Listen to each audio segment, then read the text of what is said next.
The roads were crowded, filled with voices, laughter, and expectation. Every year people came from everywhere to celebrate, to remember, to worship. The festival had begun.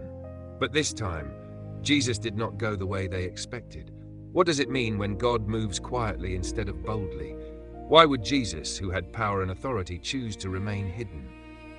And what does his silence reveal about the way we should walk through our own lives? There are moments in life when everything feels loud. People are speaking, opinions are rising, expectations are pressing in from every direction. Everyone seems to have something to say about what you should do, where you should go, and how you should live. In John chapter 7, we see a moment like that. Jesus is in Galilee, and the time for the Festival of Tabernacles is near. This was not just any gathering. It was one of the most important celebrations, a time when people remembered God's provision and presence.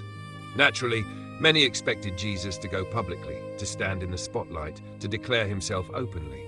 Even his own brothers urged him. They said, in essence, if you are who you claim to be, don't stay hidden. Go to Judea. Show yourself to the world. There is something deeply familiar about that pressure. We live in a world that constantly pushes us toward visibility. It tells us that if something is real, it must be seen. If something matters, it must be displayed. If you have a calling, you must prove it publicly. But Jesus responds in a way that challenges everything we think we know about timing, recognition, and purpose. He says, "My time has not yet come." That sentence carries a quiet authority.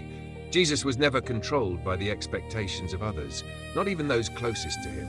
He did not move because of pressure. He did not act to impress. He did not reveal himself to satisfy curiosity. He moved according to the will of the Father, and sometimes that meant staying unseen.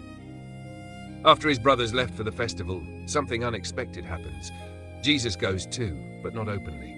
He goes in secret. No announcement, no crowd, no display, just quiet obedience. This moment reveals something powerful about the nature of God's work. Not everything God does is loud. Not every step forward is visible. Not every act of obedience is meant to be recognized by others. There is a kind of strength in quiet faithfulness that the world often overlooks. People in Jerusalem were talking about him. Some were whispering, "He is a good man." Others said, "No, he deceives the people." There was confusion, debate, division, but no one spoke openly because they feared the authorities. Isn't that still true today? People form opinions about Jesus without truly knowing him. Some admire him from a distance, others misunderstand him. Many stay silent, afraid of what others might think. And in the middle of all that noise, Jesus moves quietly. There is something deeply comforting in that, because it means that even when the world misunderstands, even when voices are divided, even when truth is not clearly seen, God is still working, silently, purposefully, faithfully. This passage invites us to see things differently. We often think that progress must be visible to be real. We measure growth by recognition. We assume that if something is from God, it will immediately stand out. But Jesus shows us another way. He reminds us that timing matters more than attention. He reminds us that obedience matters more than visibility. He reminds us that God's plan is not rushed by human urgency. There are seasons in life when you feel hidden. You may feel overlooked, unnoticed, or even forgotten. You may wonder why your efforts are not seen, why your voice is not heard, why your path feels so quiet compared to others. But this story speaks directly into that feeling. Jesus himself walked a hidden path, not because he lacked power, but because he trusted the Father's timing. That changes how we see our own journey. What if your hidden season is not a delay, but a preparation? What if the quiet moments in your life are not empty, but full of purpose? What if God is doing something deeper in you, something that doesn't need to be displayed yet? There's a difference between being hidden and being absent. Jesus was hidden, but he was not absent. He was still moving, still present, still fulfilling his purpose. In the same way, God may be working in your life in ways that others cannot see. And that is not something to fear. It is something to trust. Another powerful detail in this passage is the tension between human expectation and divine timing. His brothers thought in terms of opportunity. They saw the festival as a chance for exposure, for influence, for recognition. But Jesus saw something greater. He saw the Father's plan, and he refused to step outside of it. That kind of discipline is rare. It takes strength to say no to what seems like a good opportunity. It takes wisdom to wait when everything around you says, "Go now." It takes trust to move differently than the crowd. But that is the path Jesus walked, and that is the path he calls us to follow. There is a quiet courage in not needing to prove yourself. There is a deep peace in not chasing recognition. There is a powerful freedom in knowing that your worth is not determined by visibility. Jesus did not need the crowd to validate him. He did not need public approval to confirm his identity. He already knew who he was. And when you begin to understand who you are in God, everything changes. You no longer feel the need to rush. You no longer feel the pressure to perform. You no longer measure your life by the noise around you. Instead, you begin to move with quiet confidence. You begin to trust God's timing. You begin to walk in obedience even when no one is watching.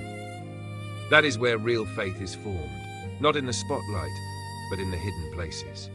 It is easy to follow God when everything is visible, when results are immediate, when others can see and affirm what you are doing. But what about when it is quiet? What about when there is no applause? What about when you are walking by faith and it feels like no one notices? That is where this passage becomes deeply personal, because it reminds us that God sees what others do not. He sees your faithfulness, he sees your patience, he sees your obedience, and none of it is wasted. Jesus' decision to go to the festival quietly was not a sign of weakness.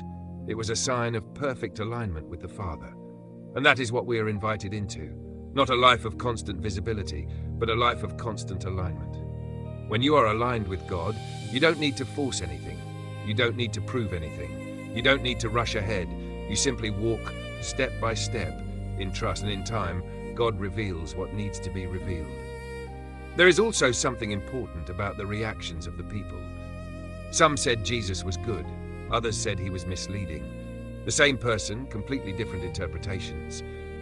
That reminds us of something we often forget. You cannot control how people see you. You cannot control their opinions.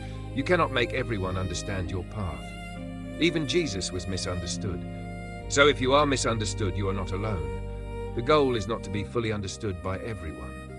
The goal is to be faithful to God. Because at the end of the day, it is his voice that matters, not the crowd, not the opinions, not the noise, just him. And when you anchor your life in that truth, something shifts inside you. You become less reactive, less anxious, less driven by external validation.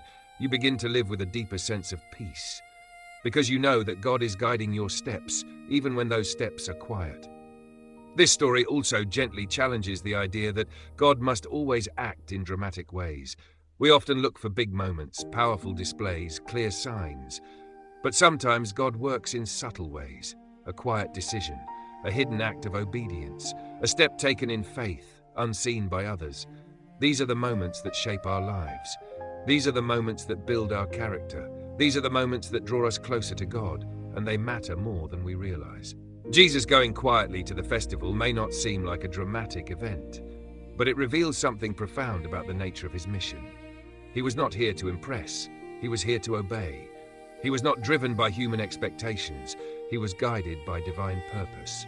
And that is the invitation for us as well. To shift our focus, to stop chasing visibility, to start seeking alignment, to stop measuring success by what is seen, to start measuring it by faithfulness. Because in the kingdom of God, what is hidden is never insignificant. In fact, it is often the most important part. Your quiet prayers, your unseen acts of kindness, your private moments of surrender, your silent trust in difficult seasons. These things matter more than you know. They are shaping you. They are preparing you. They are aligning you with God's heart. And just like Jesus, there may come a time when what has been hidden will be revealed. But until then, you walk in trust. You walk in obedience. You walk in quiet faith, because you know that God is working, even when no one else can see it. As we reflect on this passage from John 7:1-13, we are invited to embrace a new perspective. A perspective that values timing over urgency. A perspective that values obedience over recognition. A perspective that trusts God's plan, even when it unfolds quietly. Jesus did not rush to the spotlight. He did not respond to pressure. He did not seek attention. He simply followed the Father, and that made all the difference. So if you find yourself in a quiet season today, If you feel hidden, if you feel unseen, remember this moment. Remember that Jesus walked that path too. And he showed us that hidden does not mean forgotten. Quiet does not mean insignificant, and waiting does not mean wasted. God is working, even now, even in silence, even in the unseen places of your life. Trust him, walk with him, and let his timing shape your journey. Thank you for watching this video.